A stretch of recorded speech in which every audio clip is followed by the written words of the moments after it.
यहाँ पर देखिए प्यारे बच्चों, जितने भी बच्चे अभी भी 12th का पेपर देकर आए हैं, जीव विज्ञान 2025 का पेपर देकर आए हैं, तो यहाँ पर पेपर होने वाला 348 कोड के का। जी प्यारे बच्चों, जितने बच्चे 348 पेपर के का पेपर देकर आए हैं, तो यहाँ पर इस पूरे पेपर का सोल्यूशन मिला लीजिए, पूरे पेपर का सोल्यूशन मिलेगा। और जितने भी बच्चों को और भी कोड का सोल्यूशन चाहिए तो अपना कोड कमेंट करेंगे और इस नंबर पर फोटो खींच के PDF बना फोटो खींच के भेज देंगे, मैं तो उसका सोल्यूशन प्रोवाइड कर दूंगा। ये आपका पर्सनली नंबर नहीं प्यारे बच्चों, वरना आप लोग मेरे पास फोन लगाए, यहाँ पर आप लोगों को मेरे टीम कांटेक्ट करेगा, यहाँ पर आपको सोल्यूशन वगैरह मिल जाएगा कि कैसे कौन सा पेपर का चाहिए, तो आप लोग इस पर पेपर अपना भेज देना, सोल्यूशन दे दूंगा।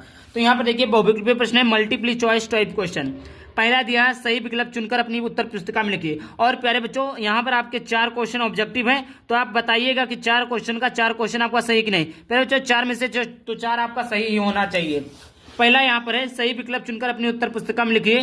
कहा आवृत्त बीजी के भ्रूण पोष में होता है। प्यारे बच्चों, ये आप मेरा पेपर उठा लीजिए, जो बायोलॉजी का पेपर हमने डाला है उसमें ये पूछा गया और मैं बताया था कि वेरी इंपॉर्टेंट क्वेश्चन है। ये हर साल की बोर्ड परीक्षा में पूछे जाते हैं और इस साल की बोर्ड परीक्षा में पूछे जाएंगे, ऐसे चिल्ला कर बता रहा था। और ये फाइनली गाइस पेपर में आ भी चुका है। तो आवृत्त बीजी के भ्रूण पोष में है, आगुणित होता है, द्विगुणित होता है, त्रिगुणित होता है, यह चौगुणित होता है। तो प्यारे बच्चों, मैंने आपको बताया था कि आवृत्त बीजी के भ्रूणपोष में त्रिगुणित होता है। क्या होता है प्यारे बच्चों? त्रिगुणित होता है।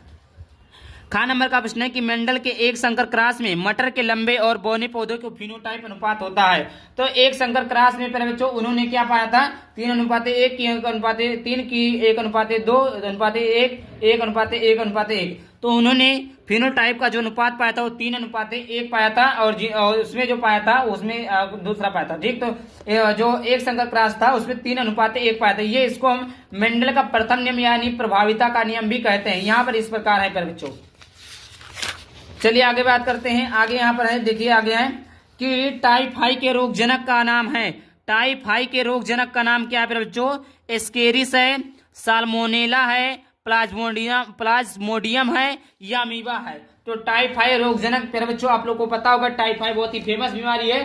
टाइफाई के रोग जनक का नाम क्या है प्यारे बच्चों? तो यहाँ पर देखिए, यहाँ पर आपका साल्मोनेला है, साल्मोनेला है। ऑप्शन नंबर दूसरा इस करेक्ट हो जाएगा। प्यारे बच्चों, चिल्ला चिल्ला कर बता रहा हूँ आप लोगों को, जो भी क्वेश्चन सही, जितना भी क्वेश्चन सही है आप लोग कमेंट जरूर करिएगा। ठीक, घ नंबर का प्रश्न है, निम्नलिखित में से कौन सा लक्षण मरुस्थलीय पौधे का नहीं है।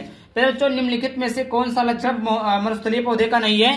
तो यहाँ पर पहला दिया पत्ती की सतह पर मोटी त्वचा होती है। दूसरा दिया रंध्र गहरे गर्त में व्यवस्थित होते हैं। तीसरा दिया पत्तियों का कार्य तना करने लगता है। चौथा है पत्तियों पर रंध्र दोनों सतहों पर बराबर संख्या में पाए जाते हैं। तो यहाँ पर देखिए प्यारे बच्चों, इसका डी ऑप्शन सही हो जाएगा कि पत्तियों पर रंध्र दोनों सतहों पर बराबर संख्या में पाए जाते हैं। यहाँ पर देखिए अतिलघुत्तरीय प्रश्न पूछा था, वेरी शॉर्ट टाइप क्वेश्चन की जीव विद्या क्षति के कोई 2 उदाहरण दीजिए, बताइए। इस प्रकार यहाँ पर देख लीजिए, मैं दिखा दे रहा हूँ। जिन बच्चों अभी 11 में पढ़ रहे हैं उनको प्रीवियस ईयर पेपर चाहिए तो यहाँ पर देख सकते हैं, पूरा मैं दिखा दे रहा हूँ। आप लोग जो बच्चे 11 में हैं वो अगले साल की तैयारी करना चाहते हैं तो यहाँ पर स्क्रीनशॉट ले लेंगे। यहाँ पर मैं दिखा दे रहा हूँ, इसी प्रकार टाइप के क्वेश्चन पूछे गए थे। ये देखिए, ये आपका पूरा पेपर है। किस कोड का सोल्यूशन और चाहिए आप लोग प्लीज जरूर से जरूर कमेंट करिएगा, मैं सोल्यूशन को प्रोवाइड कर दूंगा।